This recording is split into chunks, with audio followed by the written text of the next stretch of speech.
Welcome to my YouTube channel. તો શ્રાવણ મહિનો ચાલુ થઈ ગયો છે અને તહેવારોની શરૂઆત પણ થઈ ગઈ છે।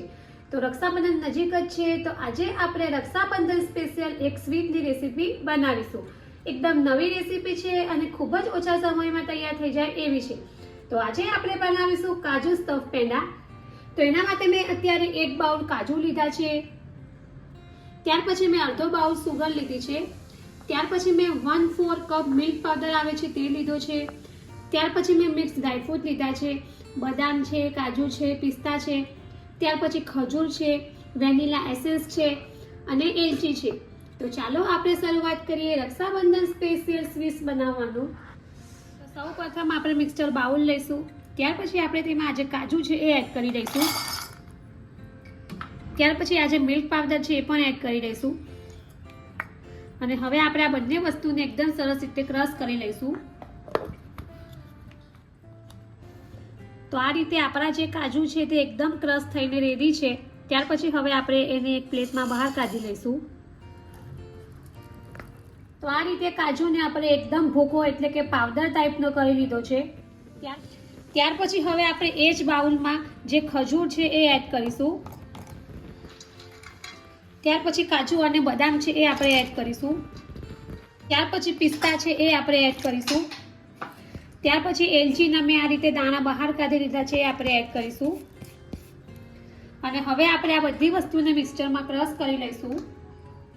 તો આ રીતે આપણે બધી જ વસ્તુને એકદમ સરસ રીતે ક્રશ કરી લીધી છે અને હવે આપણે એને એક બાઉલમાં બહાર કાઢી લઈશું। તો આપણું જે પેંડામાં વચ્ચે સ્ટફિંગ ભરવાનું છે તે રેડી છે। ત્યાર પછી હવે આપણે આગળની પ્રોસેસ કરીશું। ત્યાર પછી હવે આગળ આપણે ચાસણી બનાવવાની છે। તો ગેસ ઉપર મેં કઢાઈ લીધી છે, તેમાં આપણે અડધો બાઉલ જે સુગર છે એ એડ કરીશું અને હવે આપણે તેમાં સુગરથી અડધું એટલે કે સુગર ડૂબે એટલું પાણી એડ કરીશું અને હવે આપણે એક તારની ચાસણી નથી બનાવવાની, પણ અડધો તાર આવે છે ટાઈપની ચાસણી બનાવીશું। તો લગભગ 5 થી 7 મિનિટ થઈ ગઈ છે અને ચાસણી પણ એકદમ સરસ રીતે રેડી થઈ ગઈ છે। તો આપણે અત્યારે એક તારની ચાસણી નથી બનાવવાની, અડધા તારની ચાસણી બનાવીશું। તો આ રીતે આપણો જે તાર છે તે અડધો જ બને છે, પૂરો નથી બનતો। તો આપણી જે ચાસણી છે તે રેડી છે। હવે આપણે આ સમયે ગેસ ઓફ કરી દઈશું। ત્યાર પછી હવે આપણે આ જે કાજુ ક્રશ કરેલા છે એ એડ કરીશું અને એકદમ સરસ રીતે મિક્સ કરી લઈશું। ત્યાર પછી હવે આપણે 1 થી 2 ડ્રોપ વેનીલા એસેન્સ એડ કરીશું। ત્યાર પછી હવે આપણે 1 ચમચી ઘી એડ કરીશું અને હવે આપણે ગેસ ચાલુ કરી દઈશું અને હવે આપણે આ મિશ્રણને 2 થી 3 મિનિટ માટે કૂક કરી લઈશું।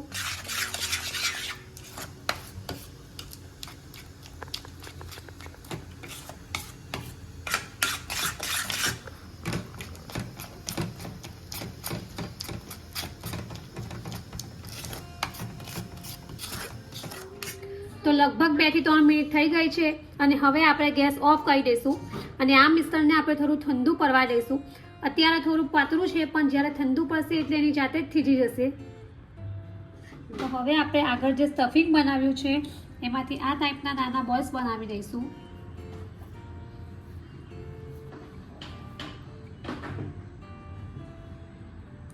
તો બીજા બધા બોલ્સને પણ આપણે આ જ રીતે રેડી કરી લઈશું। તો આ રીતે જોઈએ તો આપણું જે કાજુવાળું મિશ્રણ છે તે એકદમ સરસ રીતે સેટ થઈ ગયું છે। તો આ રીતે મેં થોડું ઘી લગાવી દીધું હતું અને હવે આપણે આમાંથી થોડા નાની સાઈઝના લોહા કરી લઈશું। તો આ રીતે મેં થોડું મિશ્રણ હાથમાં લીધું છે, ત્યાર પછી આપણે આ રીતે આંગળીની મદદથી જ પ્રેસ કરી લઈશું।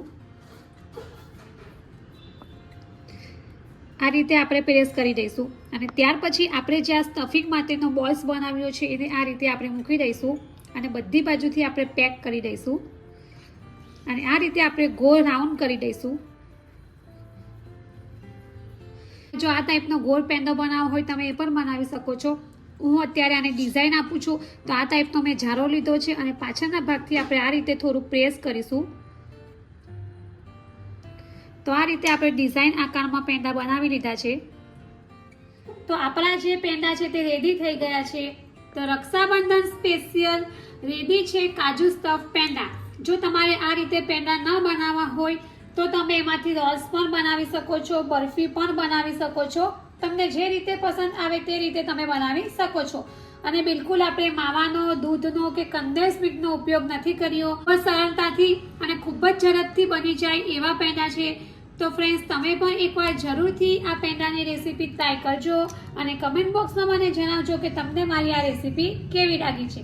જો તમને મારી આ રક્ષાબંધન સ્પેશિયલ કાજુ સ્ટફ પેંડાની રેસીપી પસંદ આવી હોય તો મારી ચેનલને લાઈક અને શેર જરૂરથી કરજો. અને આવી જ બીજી નવી નવી રેસીપીઓ જાણવા માટે મારી ચેનલને સબસ્ક્રાઇબ કરવાનું ભૂલતા નહીં. તો ફરી પાછા આવા જ નવા વિડીયો સાથે મળીશું. ત્યાં સુધી bye bye and thank you for watching my video.